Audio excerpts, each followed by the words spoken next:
চান তাহলে সেখান থেকে নিয়ে বাংলাদেশের এয়ারপোর্টে পাঠিয়ে দিতে পারেন, তারপরটা আমাদের টেরিটরির মধ্যে আমরা দেখি। আচ্ছা, আমাদের অন্য রাজনৈতিক দল থেকে আসা, যেমন পূর্বে বিএনপির সাথে রাজনীতি করেছে এরকম আছে, পূর্বে জামায়াত ইসলামের সাথে রাজনীতি করেছে এরকম আছে, পূর্বে কোনো দলের সাথেই রাজনীতি করেনি এরকম আছে, কিংবা ধরেন আজকে থেকে 5 বছর 7 বছর 10 বছর আগে একসময় আওয়ামী লীগের রাজনীতি করেছিল, পরবর্তীতে আওয়ামী লীগের রাজনীতিতে তারা অতিষ্ঠ হয়ে মুখ ফিরিয়ে নিয়েছিল এবং রাজনৈতিকভাবে নিষ্ক্রিয় হয়ে গিয়েছিল। সেই রকম কিছু মানুষ যারা আবার একই সাথে জুলাইয়ের পক্ষে ছিল, যারা মনে করে যে আওয়ামী লীগ একটা ছিল এবং তারা অপরাধ করেছে, এইরকম কিছু পদপ্রার্থী এখানে এসেছে।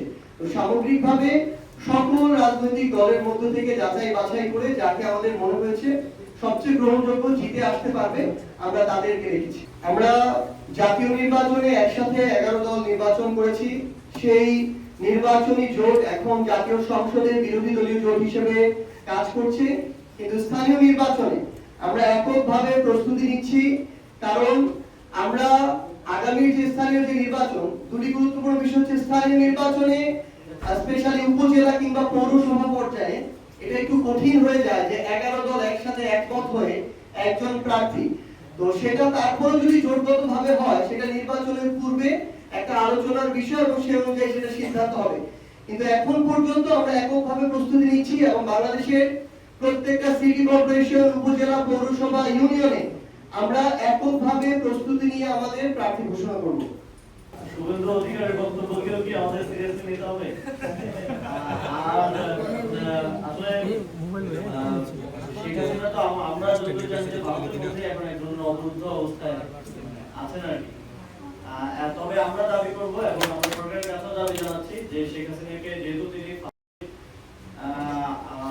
দণ্ডপ্রাপ্ত আসামি, বাংলাদেশের কাছে ফিরিয়ে দেওয়ার জন্য, এবং শুভেন্দু অধিকারী যদি চান তাহলে শেখ হাসিনাকে নিয়ে বাংলাদেশের এয়ারপোর্টে পাঠিয়ে দিতে পারেন, তারপরটা আমাদের টেরিটরির মধ্যে আমরা দেখি। একটা শুধু অ্যানাউন্সমেন্ট অ্যাড করি এরপরের প্রশ্নটা।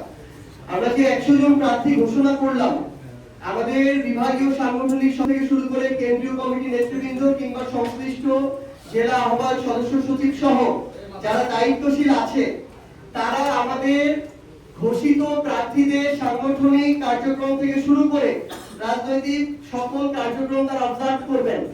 তারা যদি সন্তোষজনক কার্যক্রম থাকে তাদেরকে দিয়ে আমরা নির্বাচনে অগ্রসর হব, কিন্তু সে অনুযায়ী যদি আমরা কারো সাংগঠনিক রাজনৈতিক কার্যক্রমে গাফিলতি দেখতে পাই, তাহলে আমরা প্রয়োজনে কাউকে উইথড্র করে তুলনামূলক অধিক যোগ্য কাউকে আমরা সেখানে আবার নতুন করে মনোনীত করতে পারি।